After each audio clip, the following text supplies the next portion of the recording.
Hello friend, welcome back to my channel. मैं हूं शुभ्रोनिल मल्लिक।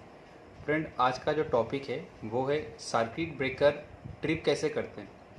ये जो भी स्टूडेंट हो या प्रोफेशनल्स हो, इलेक्ट्रिकल इंजीनियरिंग से बिलोंग करते हैं, उनके लिए ये जानना बहुत ही ज़रूरी होता है कि इसका ऑपरेशन कैसे होता है, एक सर्किट ब्रेकर कैसे ट्रिप होता है और फॉल्टी सर्किट को अपना सिस्टम से अलग कर देता है। फ्रेंड्स, वीडियो शुरू करने से पहले अगर आप मेरे चैनल पर नए व्यूअर्स हैं तो काइंडली इस चैनल को सब्सक्राइब कर लीजिए और बेल आइकन को भी प्रेस कर दीजिए ताकि हर वीडियो का लेटेस्ट अपडेट आपको मिलते रहें। और जो वीडियो को अगर अच्छा लगा तो उसको लाइक कीजिए, शेयर कीजिए। फ्रेंड्स, शुरू करते हैं आज का वीडियो। फ्रेंड्स, देखिए, मैंने दो क्वेश्चंस यहाँ पे लिखे हैं कि फॉल्ट ऑकर ब्रेकर ट्रिप। मैं फॉल्ट ऑकर में लिखता हूँ यस, और ब्रेकर ट्रिप में भी लिखता हूँ यस।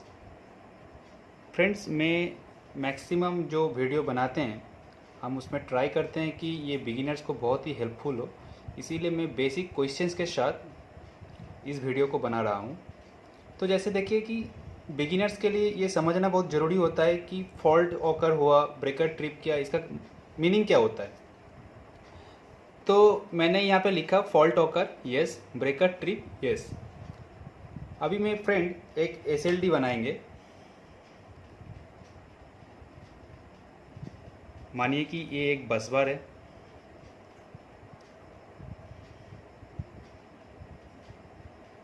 ये एक ब्रेकर है और ये हमारे लोड साइड है। फ्रेंड्स, हम लोग ब्रेकर यहाँ पे लगाए हैं, यहाँ पे लोड कनेक्टेड है। अब मान लीजिए कि यहाँ पे कोई फॉल्ट ऑकर होता है एफ। तो जैसे ही यहाँ पे फॉल्ट ऑकर होता है तो ये इलेक्ट्रिकल नेटवर्क पे बहुत ही ज़रूरी होता है कि ये फॉल्टी नेटवर्क को बाकी सिस्टम से अलग करना बहुत ही ज़रूरी होता है। तो ये फॉल्टी जो नेटवर्क है वो कैसे अलग होगा, इस ब्रेकर के थ्रू अलग होगा। मतलब ये ब्रेकर अभी जो क्लोज कंडीशंस में है, ये लोड को सप्लाई दे रहे हैं, ये ब्रेकर का ओपन होना बहुत ही ज़रूरी है। तो इसका मतलब क्या हुआ, अगर इलेक्ट्रिकल नेटवर्क पे फॉल्ट हुआ तो उसका सबसे पहले जो ब्रेकर आते हैं उनका ओपन होना बहुत ही ज़रूरी होता है। ये सबसे पहले ब्रेकर मैं क्यों बोला फ्रेंड, आगे चल के जब मैं सर्किट ब्रेकर और रिले के ऊपर और सारे वीडियोस बनाऊंगा तब मैं आप लोग को बताऊंगा कि अपस्ट्रीम ब्रेकर क्या होता है, डाउनस्ट्रीम ब्रेकर क्या होता है। फिलहाल इस वीडियो पे हम लोग सिर्फ सर्किट ब्रेकर कैसे ट्रिप होता है उसके बारे में डिस्कस करेंगे। तो फ्रेंड, जैसे देखिए कि सर्किट ब्रेकर के बाद ऐसे आपके सीटीज होते हैं। सीटी stands for current transformer. Friends, क्या होता है कि इसका सीटी का जो सेकेंडरी है वो हम लोग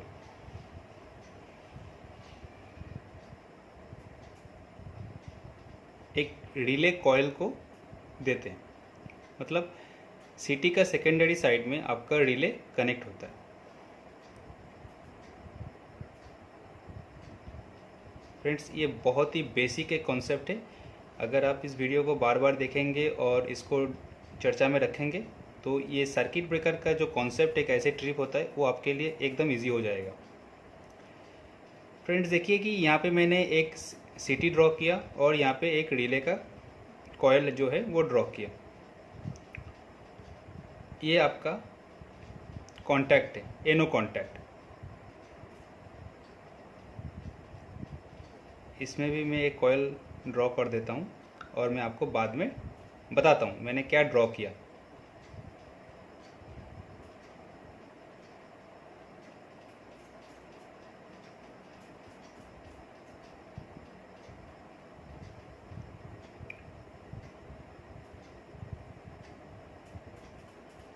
फ्रेंड्स, यहाँ पे मैं डीसी सोर्स दिया।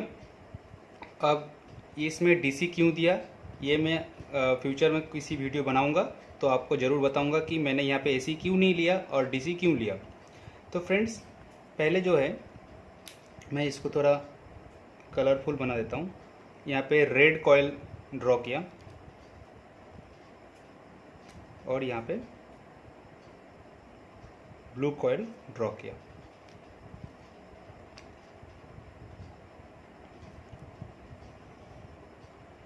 फ्रेंड्स, ये जो कॉयल है, ये कॉयल आपको ब्रेकर के अंदर मिलेगा। मतलब ये कॉयल का मतलब हो गया ट्रिप कॉयल, ब्रेकिंग कॉयल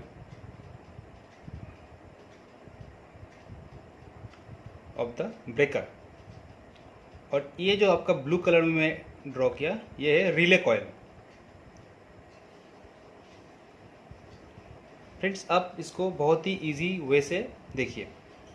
अभी मानिए कि ब्रेकर क्लोज है और लोड को सप्लाई जा रहा है, फॉल्ट ऑकर हुआ। तो फॉल्ट का मतलब क्या होता है कि हाई करंट इधर से आपका सोर्स से लोड साइड से फ्लो होगा, हाई करंट, क्योंकि फॉल्ट ऑकर हुआ है। तो जैसे ये हाई करंट फ्लो होता है तो हम लोग क्या करते हैं फ्रेंड, रिले को पहले से हमारे एक प्री डिफाइंड सेटिंग दे देते हैं कि हमको कितना में ट्रिप करवाना है। लाइक ओवरलोड सेटिंग कितना होना चाहिए, अर्थ फॉल्ट सेटिंग कितना होना चाहिए, ये प्री डिफाइंड होते हैं। ठीक है, ये सेटिंग हम लोग रिले पे डाल देते हैं। तो जैसे ही वो सेटिंग के ऊपर आपका वैल्यू जाता है करंट का, तो वो क्या होता है कि ये रिले कॉयल जो है वो एक्चुएट हो जाता है। और ये आपका जैसे ही एक्चुएट होता है, ये आपको ये जो एनो कॉन्टैक्ट मैंने ड्रॉ किया वो एनसी हो जाता है। और जैसे वो एनसी हो जाता है तो डीसी जो सोर्स है वो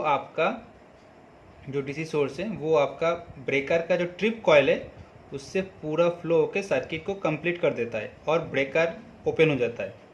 तो मतलब इसका मतलब क्या बना फ्रेंड कि देखिए, मैं अगर ब्लॉक डायग्राम से भी इसको बताऊं तो फॉल्ट,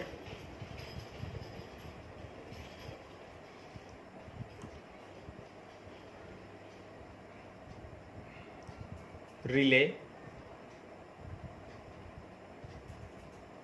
इसमें क्या क्या इनपुट रहता है रिले में, हम लोग इधर से सेटिंग कर देते हैं।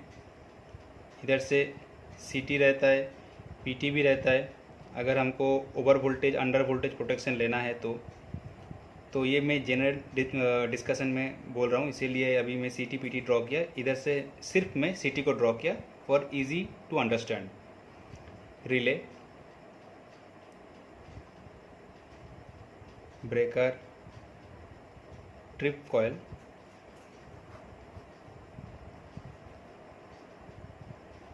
Breaker open.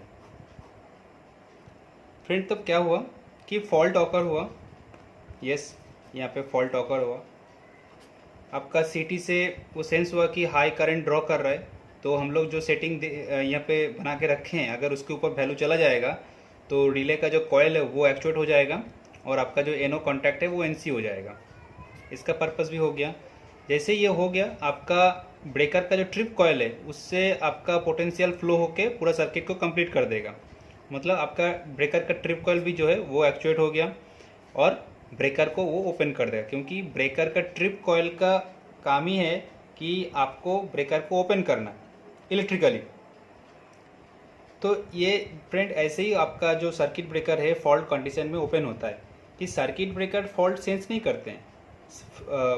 फॉल्ट सेंस करता है आपका रिले फॉल्ट सेंस करने के बाद आपका कॉन्टैक्ट एनो से एनसी करते हैं, उनका सेटिंग के अगर ऊपर वैल्यू गया तो, और उसके बाद आपका ब्रेकर का जो ट्रिप कॉयल है वो एक्चुएट होता है, फिर ब्रेकर ओपन होता है और पूरा एकदम फॉल्टी सिस्टम को आपका हेल्दी सिस्टम और सप्लाई सिस्टम से अलग कर देता है। और फॉल्ट क्लियरेंस के बाद फिर हम लोग सब रिले को रीसेट करते हैं, फिर ब्रेकर चार्ज होते हैं। फ्रेंड्स, मैं आपको अपना एक पर्सनल एक्सपीरियंस से बता देना चाहता हूँ कि अगर आप बिगिनर्स हैं या इंडस्ट्री में नए नए आए हैं, कभी भी अगर फॉल्ट ऑकर होता है तो उसका प्रॉपर रीज़न ढूंढने का कोशिश कीजिए, उसका रूट कॉज एनालिसिस कीजिए कि क्यों ये ट्रिप हुआ। छोटे मोटे केस में अगर आप रीसेट करते हैं, जैसे हम लोग एक ट्रायल देते हैं, एक मोटर ट्रिप हुआ तो फिर से एक बार रीसेट करके चलाते हैं, इट्स ओके, ये छोटे मोटर के लिए सही है। लेकिन बड़े मोटर्स के लिए, या आपका एचटी ब्रेकर्स हो, या ट्रांसफार्मर्स का ब्रेकर्स हो, या जनरेटर का ब्रेकर्स हो, उसमें भी अगर कुछ फॉल्ट्स आए, ओवरलोड होते हैं कि अर्थ फॉल्ट होते हैं, ठीक है, तो उसका प्रॉपर रीज़न पहले एनालिसिस कीजिए। रूट कॉज को पहले देखिए, क्यों ये फॉल्ट आया। उसके बाद ही आपका जो सुपीरियर है उनसे परमिशंस लेके ब्रेकर को चार्ज कीजिए। क्योंकि आप ये जानते हैं कि कुछ फॉल्ट्स ऐसे भी होते हैं, अगर उनको आप बिना क्लियर किए ब्रेकर को चार्ज कर देते हैं तो वो मैन और मशीन दोनों के लिए फैटल हो सकता है। इसीलिए प्लीज़ आप फॉल्ट को समझिए, ये फॉल्ट कैसे था, आपका सुपीरियर से डिस्कस कीजिए। फिर आप फॉल्ट क्लियरेंस होने के बाद आप सारे के सारे जो रिलेस हैं उसको रीसेट कीजिए, फिर सर्किट ब्रेकर को चार्ज कीजिए। Thank you friend for watching this video. अगर आपको यह अच्छा लगा तो काइंडली इसको लाइक कीजिए, शेयर कीजिए और मुझे और मोटिवेट कीजिए ताकि मैं और नया नया वीडियो